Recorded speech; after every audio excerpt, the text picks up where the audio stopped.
welcome back after a long hiatus from the Stealing First Podcast. I'm your host Alec Eskin, and again, this is the first episode that we've had since probably since late February, early March, and we're really glad to be back. And there's been again a lot of baseball news in circulation, not just with the Phillies, but throughout all of baseball. So let's get right into it. So the Philadelphia Phillies are 49-43 going into the All-Star break after a really good series against the Marlins, where they gave a whopping total of 1 run and scored 16 runs, and they swept out the Marlins for the first time since 2010. And that's always been a stadium where a team where they've struggled with beating them. And maybe this could signal that this is a different team, and this was mostly in thanks to not just their pitching but their hitting as well. So the first game they won 2-1. Which this was a great pitching duel between National League potentially Cy Young Award winner and National League All Star Sandy Alcantara, where he pitched 8 innings and only had 2 runs and had a 1.73 ERA coming into the game. There was a little bit of controversy between in the All Star game because a lot of people thought he should have been starting, and I would probably agree with that too. Dave Roberts wound up giving that to Clayton Kershaw, and again, a lot of people think that he should have been starting, and I agree with that. And he showed why against the Phillies too. Again, 8 innings, 2 runs, eight strikeouts, I believe, and against Kyle Gibson, who's pitched well over his last 2 starts.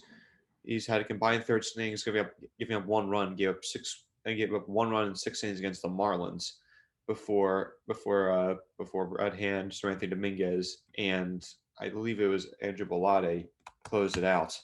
However, I will absolutely verify that too as well. And again, that was a really good duel. And this snapped a 4-game losing streak where they lost the last 2 games of their series to the Cardinals, and they actually dropped the series. They actually got swept against the Blue Jays. But however, they were missing a lot of really good players in both Alec Bohm and JT Realmuto due to the vaccination mandates in Canada. They were not allowed to enter the country due to them being unvaccinated. Going back to Friday, it was Alvarado, Hand, and Dominguez and again, I want to state how good Alvarado's been lately. Ever since he got back up from the minors, he's been striking out batter after batter after batter. I think he's pitched about 20 innings since he's come back up, and he's struck out like 18 or 19 batters. Again, just super impressive. And then Seranthony Dominguez looks like he's become a reliable closer. Currently, has a 1.85 ERA now after a little bit of a rocky closeout situation in Miami in the 2-1 win. But eventually, after walking 3 batters, he was able to get a force out at the plate and a strikeout of Miguel Rojas, and which again, working out of a jam, even though he had 3 walks, shows that he could be closer material. But I wouldn't be surprised if the Phillies definitely looked into getting another closer at the deadline to strengthen that bullpen a little bit more. And then moving on to Saturday, that was a dominating win against the Marlins, 10-0. And this was coming off. This is a game where the Phillies hadn't really scored. I think they had scored they had scored 3 or less runs in actually 5 straight games, and the offense was finally able to break through against the Marlins, a new pitcher, not Myers or Max Meyer, yes, Max Meyer, and he struggled a little bit in his debut, which is not surprising even though he's a top prospect. A lot of times they will struggle in their first game, and the Phillies actually had Ranger Suarez come back that game too after back spasms, and he pitched very well. 5 innings, no runs given up, and 4 strikeouts. And then Andrew Bellotti, and then both Connor Brogdon and JoJo Romero came back from injury. Connor Brogdon, he was on the COVID IL for a little bit and had to work his way back up to game shape. Pitched very well his first game back, and then this is a great story about JoJo Romero after having to get Tommy John surgery last year, comes back and closes out the game. I mean, not really close out the situation, but it's great to see him back in the major leagues after a lot of time recovering, and he got a strikeout looking to end the game as well. So again, nice win there, and then also a lot of really good a lot. And then Jay Chiramuto, he's heating up. He had an RBI double actually the first game again, like off of Sandy Alcantara, and the second game had a home run. And then Kyle Schwarber, of course, hitting his 29th home run of the year, the National League leading 29th home run of the year. He leads all National League players in home runs going into the All Star break, with I believe only Aaron Judge ahead of him. In the final game, which was last Sunday, which was the last game the Phillies played, they won 4-0 against the Marlins after again a really nice start by Aaron Nola. You could arguably one of his best starts of the year. In the third innings, 4 hits and 10 strikeouts. And then Alvarado came in the ninth inning, and then once again, able to close out the game actually picked up his first save of the year. He struck out Garrett Cooper and then got De La Cruz to ground out, and that ended the game. And his ERA is down to 4.39 again. This is remembering this, we got in context. His ERA was 7.32 when he got sent down in the minors. He's been electric ever since. He's been able to.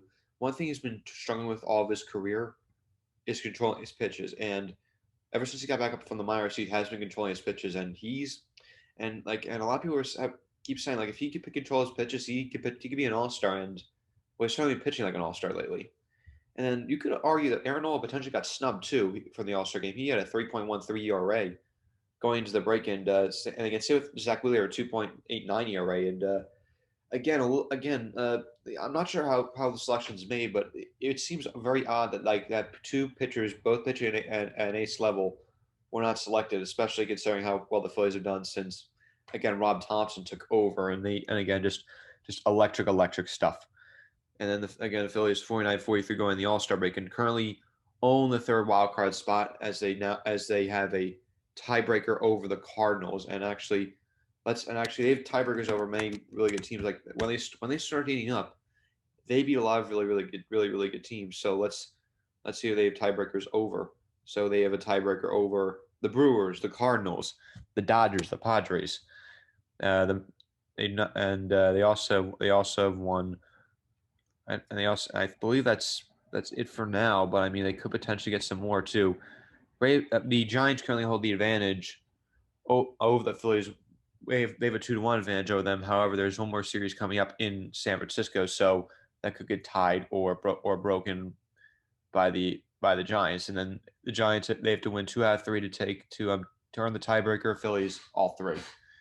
And then and then again, the Brewers they were able to beat them.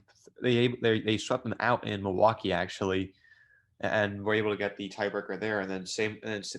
Louis win the series here and splitting the series in St. Louis, which that by way earned them the tiebreaker. The Braves and the Mets, so that's gonna be tricky though. They probably not gonna get either of those because I mean both of them have been playing at such high levels this year. The Phillies I think they've dropped both their series to the Braves so far, and only winning 1 out of 3 games in both of them. Last game they did crush them 14-1. That's the bright side to it. And also, unfortunately, those were some of the first games that Bryce Harper was not where he was out with his thumb injury. And again, so far, without Bryce Harper, they haven't been playing terribly. Harper is he was the backbone of that offense. Like he was really good. I mean, he was just so good throughout this year, and he was playing again at another MVP level. And now again, the Phillies continue to play well, and it's been really good to see. And this is a team that usually would roll over, but now they're not. And this is again exactly what you want to see, the team fighting. And this is kind of fight they see. You're seeing under Rob Thompson, where you didn't really see that under Joe Girardi ever in his time in Philadelphia. He was often a lot.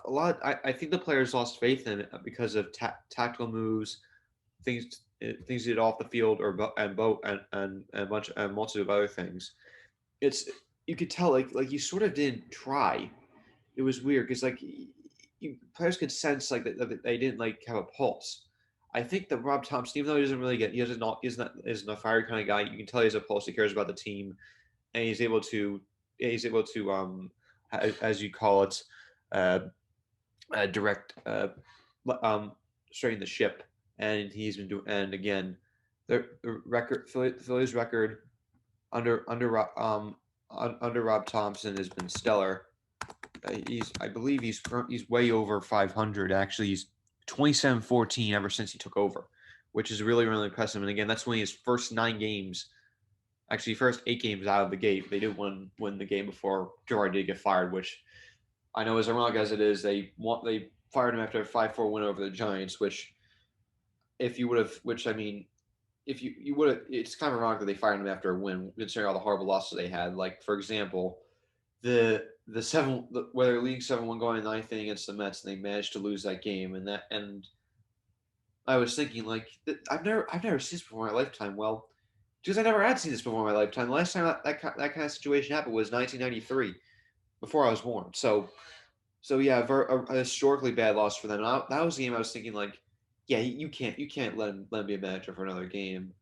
And there are some moments like that in Girardi's tenure, and the Phillies just wouldn't fire him until I guess one day maybe Dave Dombrowski or John Milner, both of them said, hey, you're gonna do this, or you're gonna do this, and he was like, well, if you make me do this, you're gonna have to fire me, and I think that's eventually what happened. Again, it's just one thing leads to another, and again, their Phillies were deteriorating that they were not going to fire him. And Dave Dombrowski probably said that 2 3 weeks before he actually did get fired.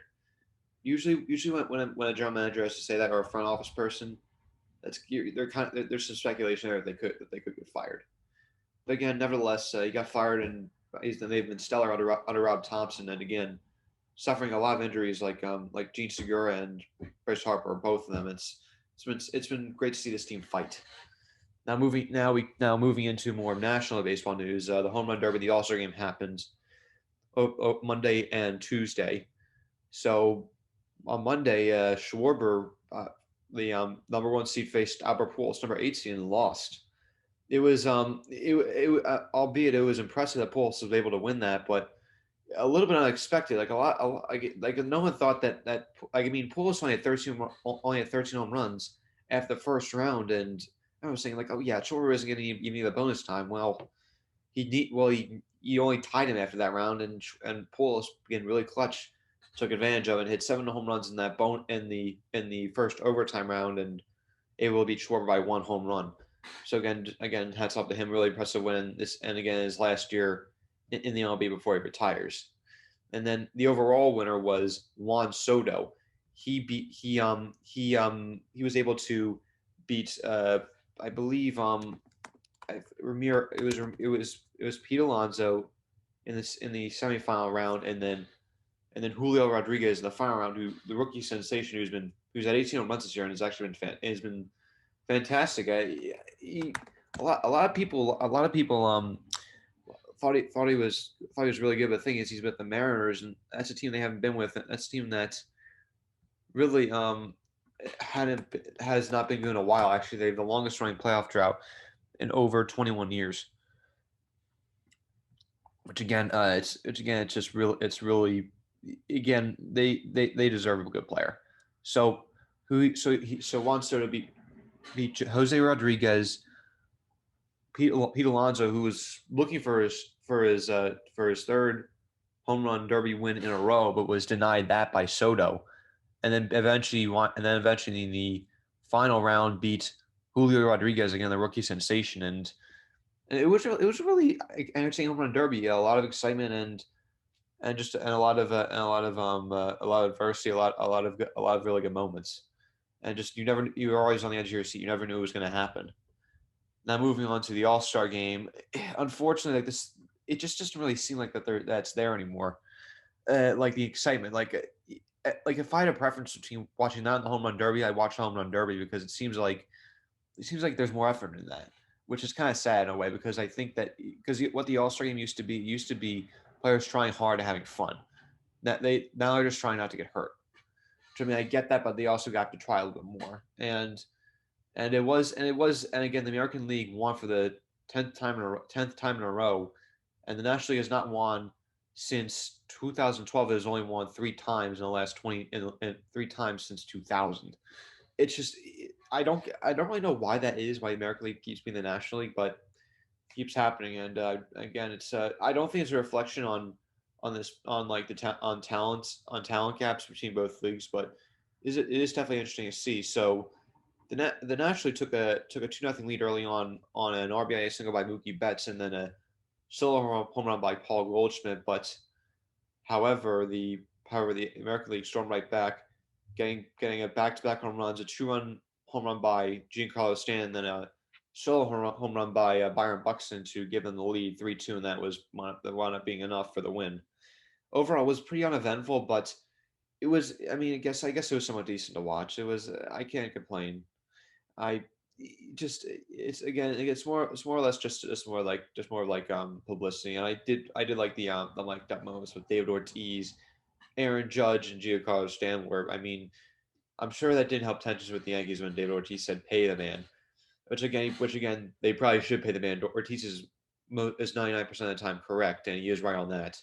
But obviously, it makes him for a more uncomfortable situation, and obviously does not help the Yankees in their negotiating situation. And then finally, the games actually start back up today. However, the Phillies start back up tomorrow. I believe these games today are makeup games from weather postponements and lockout postponements early in the year. It could be a combination of both. But again, baseball is technically back today, but it's back for a very small number of teams. And then for the Phillies, they are back tomorrow. They are playing the Cubs. They're playing the Cubs tomorrow at 7 o'clock at Citizens Bank. It's gonna. This is a series where should where they probably should at least they need to win at least 2 out of 3, and probably a sweep would probably be better. And tomorrow it'll be Kyle Gibson against, I believe is Justin Steele, and then Saturday it will be, I believe, Aaron Nola. Actually, yeah. Or I'm sorry, Zach Wheeler versus Michael Stroman, who's been struggling a lot this year, has a 4.69 ERA compared to Wheeler's 2.89 ERA. So again, Stroman, after signing that big contract with them, has been struggling this year. And then finally on Sunday, that should be, no, actually the Phillies haven't said who's starting that day, but from what I've heard, it will most likely be Aaron Nola, and he'll face actually former Philly Drew Smiley, who's actually hasn't is not pitching bad this year, has a 4.22 ERA. He's always I've always thought he's been a decent pitcher, but again making some inroads there with the Cubs. That'll be a noon game, and that'll be broadcasted on Peacock. I don't this is another conversation, but I don't like watching on a streaming service, but I also think it's profitable for the MLB because I think 10 years or so, those games are going to be exclusively on streaming services because people are going to get off cable. I think 10 years cable will be pretty much obsolete. So that'll be pretty interesting. That'll be pretty interesting to see. And then there was a game earlier this year on Peacock, which is the Phillies against the Nationals. And actually, I was at that game in Washington. It wound up being a pretty bad game for the Phillies, to say the least. That's putting it nicely, but they lost 9-3 thanks to in part a 3-run home run by Juan Soto and then a 2-run home run by Mike Franco. And I mean, you knew that Mike Franco was going to go off eventually against the Phillies, but nevertheless, I digress. So then you have pretty easy series against the Cubs, or at least not going. It should be a pretty easy series, and then next up you have a home series against. This is a big one against the Braves on Monday, Tuesday, and Wednesday, and then on Thursday they go off to Pittsburgh, where they probably should win 2 out of 3 there. So and the Phillies, they had a very hard strength of schedule, or difficult strength of schedule early on in the year, and now I believe they the second easiest strength of schedule in all of baseball. Again, like Albert Einstein said, with every action there is an equal and opposite reaction. That's what I was trying to say, but I kept getting tongue tied. But anyways, that's pretty much what it is in terms of baseball. And now the Phillies, again, they got to take advantage of it. We've said this before, but they've never taken advantage of it. This could be, again, we think this might be a different team, but we'll see, and we'll see what they do at the deadline. And next week we'll get into a little bit more about what they could do at the deadline as it draws closer. And then again, Juan Soto on the trade market, after turning down a $440 million deal for 15 years, is able to sign with any team he wants after this year. and the Phillies could potentially trade for him, but however, I think it's unlikely. And I think that the Nationals are definitely going to trade him because they made the mistake with Harper. They made this same mistake with Harper. They knew that he wasn't going to sign with them. They refused to trade him away, and it backfired. And they got nothing in return for him. They're not going to make the same mistake with Soto. So Siri, he's going to get a big haul for from whoever gets traded to. But it's gonna be a dramatic August 2nd deadline. I know that for sure. Well, with that, I hope you enjoyed the coming back of the Stealing First podcast, and I'm Alec Eskin, saying have a great week, and we'll see you in about 7 days.